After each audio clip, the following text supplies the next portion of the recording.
regen. But for Dewa, a minnow ban.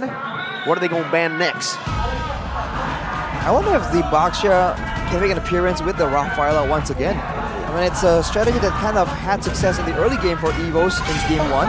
They might feel confident enough to try and mimic it in Game 2. If they do so though, they'll be picking it into a carry.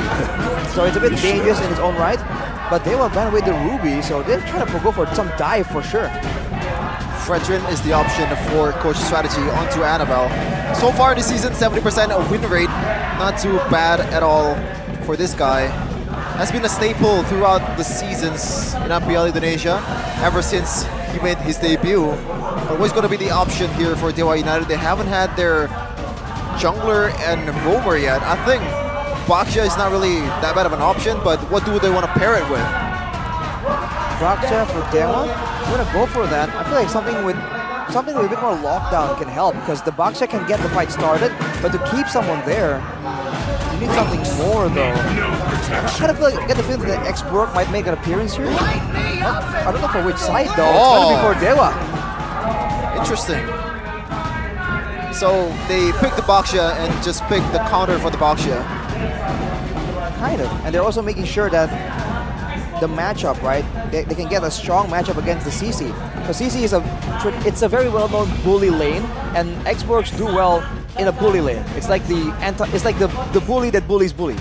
Got that Faraga armor, an additional HP bar to fend off against someone who can bully, like you mentioned. He's an anti-bully, Arashi. He's like that nerd who is smarter than the bully. He's like the nerd who works out. True, that's true. That might be it, man. He doesn't look like a nerd, but certainly is a good metaphor. Evo's glory. Now with the CC pick already, they need a roamer. What roam did he go for? Dreams is known for his crazy picks. Back when he was in Bigatron Alpha with Coach Age, he doesn't want to go for anything too crazy though, just the Tig, the signature. Up against the carry, up against the Arlet, this composition though, there's a whole lot of cancel and purifies that you can expect from this roster. I definitely would have preferred them to play the safer way, like pick something on the heel. Oh, look at that. Someone is showing a medal. What medal was that? Medal? Probably ISF, I don't know. M1, ISF, WCG, one of those. Team with a rich history is Evos. A lot of legends were made in this team, but they're looking to seek their glory this time. Against Dewa United, looking for their first W. I thought you were going to say a lot of legends, but unfortunately no longer in their name. You can finish it like that. I don't have the brains. Well, we're going to go straight into the Land of Dawn right here. And I kind of fear for Evos, man, because they have a more straightforward, normal draft. So now it's going to be, again, a battle of execution in the Land of Dawn. A match with the biggest stakes so far, Evos glory. Will they be able to snatch a W this time, or Dewa United? Will they be able to solidify their position in the green zone in MPL Indonesia Season 13?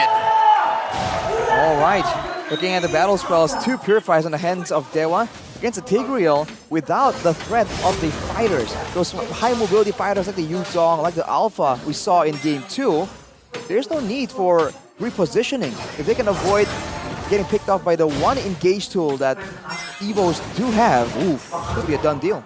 Some good damage from Clockhood early. Pops into regen 2. Meanwhile, bottom lane. Wow. What? Trying to utilize the Oh, base. cancel the heal. Regen. Up top. The anti-bully, Arashi. It's working, man. He lifts. Now, look at the play by. Oh, Dreams is gonna be lifting 2 members, Drian and Gary. Those are some heavy members, Drian. Oh my goodness gracious! Holds onto the flicker. Crazy patience. He might be. Dreams, another skill 1. Yeah. Another Terrify from Clockhood. Kaze misses the Terrify and will be zoned away from the minions. So far, good sign for Dewa United. Just bullies 2 lanes, top and bottom. This way, the pressure is not going to be available for Evos to play with. But talking about the mid lane again and again, it seems like he just isn't as familiar with this hero. We talked about how his specialty is that long distance. Vexana is kind of mid to close range, if anything. So I do wonder if this is something he's not comfortable with. He's going with a Rupture, so there's a lot more damage early on, and he needs that Wilderness Blessing to get around the map. For the side of Evos though, Inspire for Natco and Clockhood, they want to try and get that utility as much as possible, because damage-wise, it'll be great, but it's not as critical. Dreams already chunked up real low. has to heal up a little bit and probably has to recall before he joined the team fight in the total. Meanwhile, in the top lane though, Dixon finally getting bullied. 3 people on the top lane. The Firaga armor coming in handy. Clockun actually stealing away the last insanity. Goes in for a few shots on the turret. Dreams gets chunked. That's a flicker from Drian. Oh! Dreams now shoves Drian back. No vengeance. Gary walks up. It's a one-man advantage for the Eternal Guard, knocking him up. Now with last insanity. Annabelle, well played. Still on point on the retribution. Clockun gets a trade though in the mid lane against Kaze. 1 for 1, but Evos Glory get the neutral objective. I would think that Dewa has the advantage right there, but it seems that they're trying to chase too many targets at once, and they didn't really get any of those ones that got really low. And the fact that they lost out on the neutral objective, small win for Evos. Again, they have to just maintain it, because we've seen that Dewa can falter if the gap in gold does get significant enough. Okay, so it's gonna be Carry and Harith in the gold lane. Rashi, later in the game, I think it's pretty obvious that this Carry is gonna be much more useful than the Harith, but like, what do you think? What's the interaction there, especially in a team fight, in a big team fight for Harith? Well, I think Harith does decent damage, and with the current itemization that's popular for Harith, you do a lot of true damage as well, but it's a lot more burst heavy for sure. And later on, against a Baxia, right, he'll be able to tank quite a bit of damage, and so can Dixon on the export. But look at that bot lane duel. An all-in from Natco. He might be able to get a solo kill here. A flicker from Dreams, catching 2. Gary Poissons. Drian shoved back. No final slash used up just yet. Drian will fall, finds the final slash, but Clockun comes in to take that kill. A lot of people might say kill steal. I say kill secure. Clockun. Annabelle, good sidestep. Wants to go for more. Gary zoned away, and Natco will be able to completely bully Watts here by taking a few more good shots over on the turret goal. Gary, though, doesn't want to let that happen. Zaman Force again from Natco. You can already hear the hope of these fans here in MPL Arena. Evos fans just roaring in EXO Hall. Natco, though, having a very low cooldown on that Zaman Force. The fact that the Watt was even there to just walk up to the Harith and go for a 1v1 duel, that was definitely a miscalculation on their part. And I don't think they can really contest this unless they get a pickoff. We're going to Fluffy. Does a lot of damage. Last Insanity plays down as well with a vengeance, and it doesn't matter because he gets blown up. Now a 3-man jump back to the team. Dixon with a flicker out right now. That's going to be another Last Insanity from Clockun, who picks up a killing spree. Now onto Kaze. Clockun is absolutely massive. He is taking everyone down. Clockun just clawing everyone on Dewa United. He doesn't need a fang, he needs a claw. This time around, 1.6k gold lead for Evos, and they're looking to capitalize on the absence of the Baxia in the blue buff. We're going to go to Clockun right now. Nope, just to clear out the wave. Annabelle is going for this purple buff. He still has the retreat, takes it, and slides away. Dewa United getting outsmarted. Annabelle, though, going in, getting the purple buff, even though Drian was able to reset it. Now it's just Evos dictating tempo, and Dewa are just seeming kind of lost. Looking at the items, though, they're itemizing more towards physical defense. Natco, though, 1v2. 1v2, no problem. He says, I'll take those odds. Still jumping forward. Kaze, though, is looking for a play. Doesn't have the flicker to really make a big play happen. Gary's trying to look for a dive, but Dewa say, we're done. We're not going to go for more. Evos are winning on all fronts. I think Watt has been pretty overconfident with his potential on the carry. I think that's probably because the fact that Natco, like, he kind of underestimated Narco in a way that, like, he's a newcomer here, and he should be a bit more. Oh my goodness, Clockun! Kill Clockun!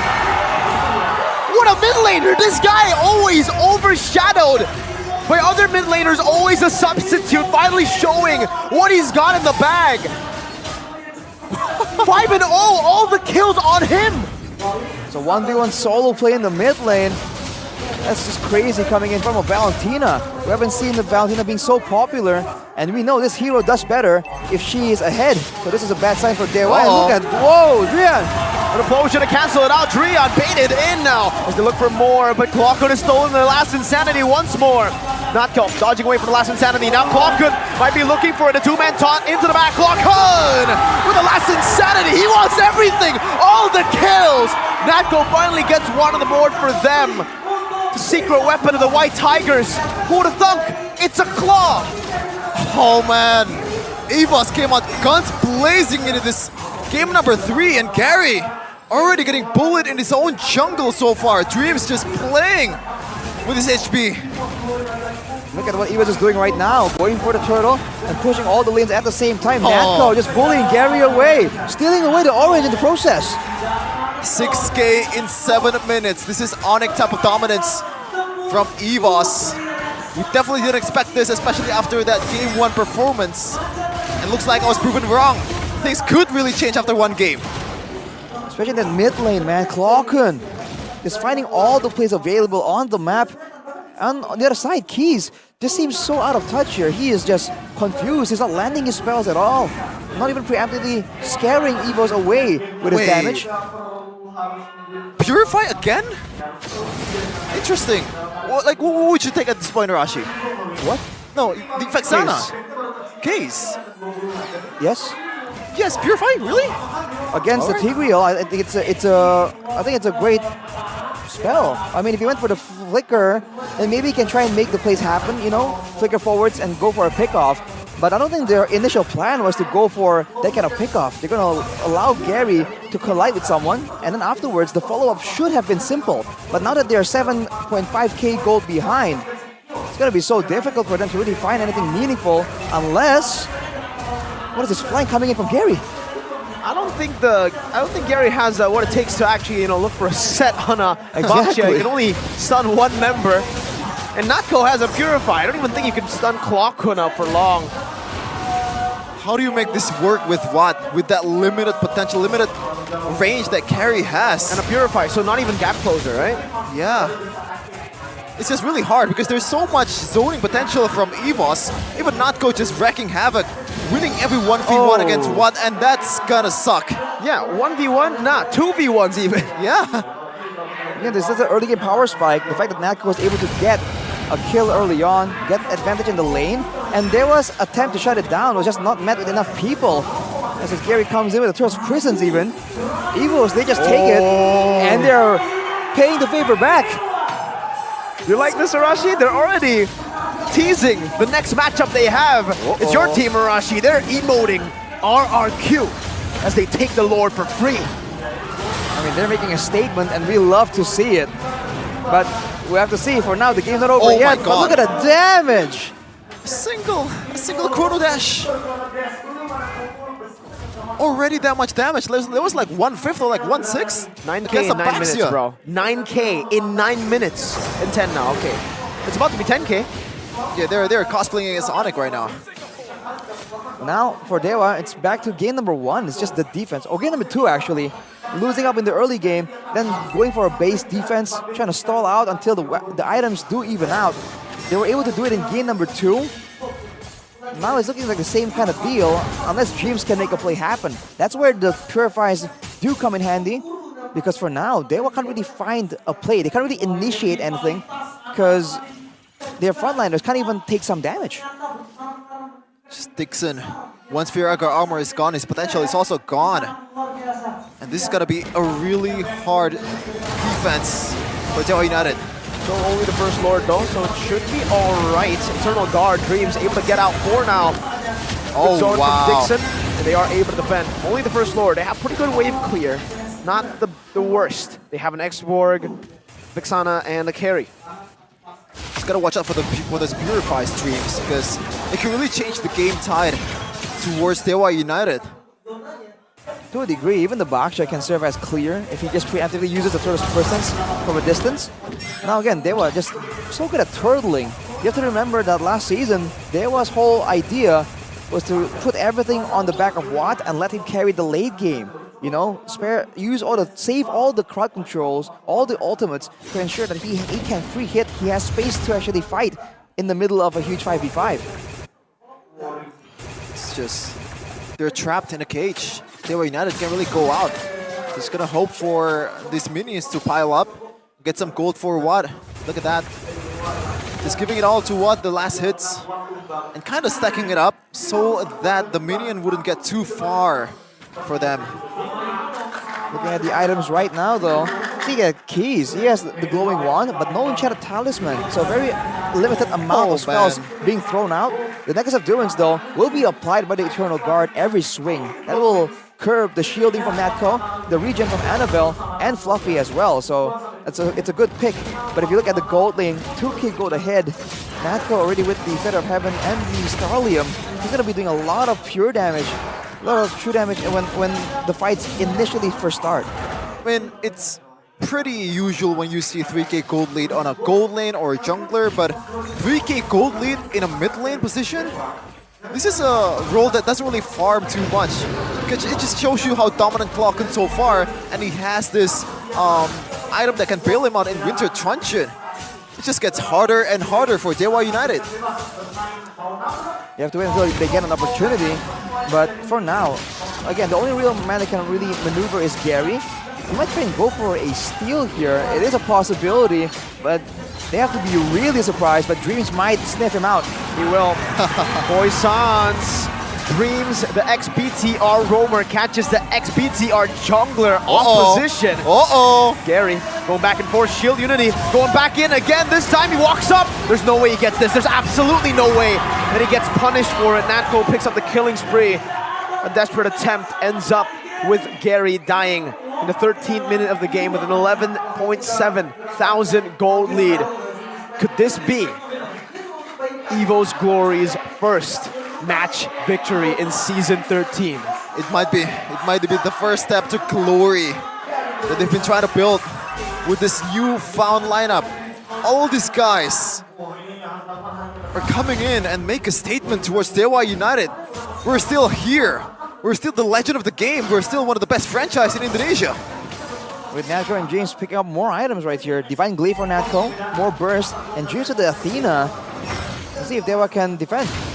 Gary is up, but will that be enough? There's a charge down in the mid lane, trying to go for the siege as Clocken tries to zone them away. Dixon still in the front with the Faraga armor, trying to sustain. Natco cutting them off with the 1-4 down the case. Still has a Purify, gonna get tipped down, but has a Winter Truncheon. Dixon in the midst of it all, now jumping in, finds Natco. Natco's down, a potion on 2 men. Eternal Guard though comes down. This is a bad fight for Evos Glory. Immortality to be lost right now as Clocken jumps into the back line once again with Last Insanity. Has a Winter Truncheon, jumps in Clocken with the Winter Truncheon in the back. Now flickering back, but he is gonna be shut down finally by Drian. But Appraiser's Wrath to 3 members. Still, they're going to be able to survive. Fluffy on the base, targeting it down. Drian trying to get rid of Fluffy. That's a slash, that's an Immortality. That is going to be Fluffy still targeting it on. Annabelle doing the same thing. They will be able to claim their first match of victory.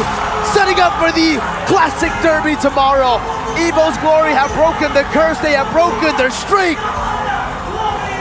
The White Tigers finally retained their ranks once again in MPL ID Season 13, showing class. Showing a worthy gameplay of MPL against Dewa United. Take a bow on this new lineup, Holy to Glory. Finally, man, the moment we've all been waiting for.